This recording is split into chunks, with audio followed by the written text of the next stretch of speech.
নমস্কার বন্ধুরা, অসীমা রান্নাঘরে সবাইকে স্বাগত জানাই। আজকে দারুণ স্বাদের টক মিষ্টি ঝাল আমের আচার বানিয়ে আপনাদের সাথে শেয়ার করব। ভিডিওটি প্রথম থেকে শেষ পর্যন্ত দেখার অনুরোধ রইল। তো চলুন, আমের আচার বানানোর জন্য কি কি মশলা নিয়েছি আপনাদের একবার দেখিয়ে দিই। প্রথমে হচ্ছে মৌরি, পাঁচফোড়ন, গোটা জিরে, গোটা ধনে, সরিষার তেল, বেশ কিছুটা শুকনো লঙ্কা, আর রয়েছে চিনি। এইবার আমগুলো ভালো করে ধুয়ে খোসা ছাড়িয়ে টুকরো টুকরো করে কেটে নুন হলুদ মাখিয়ে রোদ্দুরে দিয়েছিলাম 2 ঘন্টার মতো। এবারে গ্যাসের উপরে কড়া বসিয়ে 5 থেকে 6টা শুকনো লঙ্কা ভেজে নিতে হবে। গাটা যখন কালো কালো হয়ে যাবে তখনই দিয়ে দিতে হবে গোটা মশলা। দিয়ে দিচ্ছি ধনে, জিরে, মৌরি, পাঁচফোড়ন। এইবার সব মশলাগুলো গ্যাসটা লো ফ্লেমে রেখে 2 থেকে 3 মিনিট ধরে ভেজে নিতে হবে। মশলা থেকে যখনই ধোঁয়া ছাড়বে তখনই নামিয়ে নিতে হবে। এইবার মশলাটা ভাজা হয়ে গেছে, একটা প্লেটের মধ্যে নামিয়ে নিয়েছি। আর মিক্সির জারে দিয়ে মশলাগুলো আধ ভাঙা করে গুঁড়িয়ে নিয়েছি। এবার গ্যাসের উপরে কড়া বসিয়ে বেশ কিছুটা তেল দিয়ে এইবার কিছুটা 2 থেকে 3টে শুকনো লঙ্কা ছিঁড়ে কিছুটা পাঁচফোড়ন দিয়ে একটু নাড়াচাড়া করে দিয়ে দিতে হবে কেটে রাখা টুকরো করা আমগুলো একে একে সব দিয়ে দিচ্ছি। সবগুলো দেয়া হয়ে গেছে। এবারে আমগুলো বেশ কিছুক্ষণ ধরে ভাজা ভাজা করে নিতে হবে। এইবার দিয়ে দিচ্ছি নুনটা দিয়েও আবারও বেশ কিছুক্ষণ ধরে ভেজে নিতে হবে।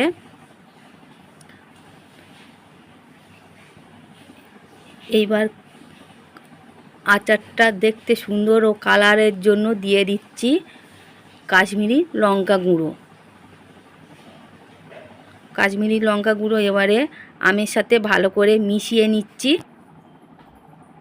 মেশানো হয়ে গেলে দিয়ে দেব চিনি। এখানে 1 কেজি আম আছে, তার জন্যে নিয়েছি 400 গ্রাম চিনি। আপনারা যদি মিষ্টি বেশি খেতে চান তাহলে বেশি করে মিষ্টি দিতে পারেন। আমি টক মিষ্টি ঝাল আচার বানাবো, সেই জন্য 1 কেজি আমের জন্য 400 গ্রাম চিনি দিচ্ছি। এবারে ভালো করে নাড়িয়ে চাড়িয়ে দেখুন চিনিটা আস্তে আস্তে মেল হতে শুরু করেছে। এবারে 2 থেকে 3 মিনিটের মতো আমটা চাপা দিয়ে রেখে দিলে চিনিটা ভালোভাবে মেল হয়ে যাবে, আমটাও ভালোভাবে সেদ্ধ হয়ে যাবে। ঢাকা দিয়ে রেখে দিতে হবে। 3-4 মিনিট পর ফিরে এলাম। দেখুন বন্ধুরা, চিনিগুলো সব মেল হয়ে গেছে, আমটাও ভালোভাবে সেদ্ধ হয়ে গেছে। এইবার দিয়ে দেব গুঁড়ো করা মশলাগুলো। এইবার ভালো করে আমের সাথে মিশিয়ে নিচ্ছি। মেশানো হয়ে গেলে আবারও 2 থেকে 3 মিনিটের মতো চাপা দিয়ে রেখে দিতে হবে, যাতে ভালোভাবে মশলাগুলো আমের ভেতরে ঢোকে।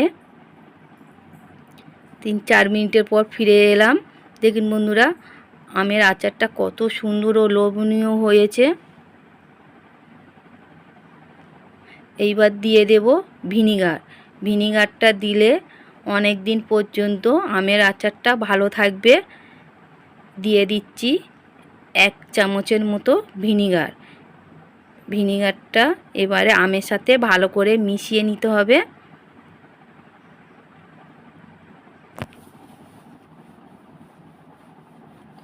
মেশানো হয়ে গেছে। এইবার একটা প্লেটের মধ্যে নামিয়ে নিয়ে দেখাচ্ছি কতটা সুন্দর ও লোভনীয় হয়েছে।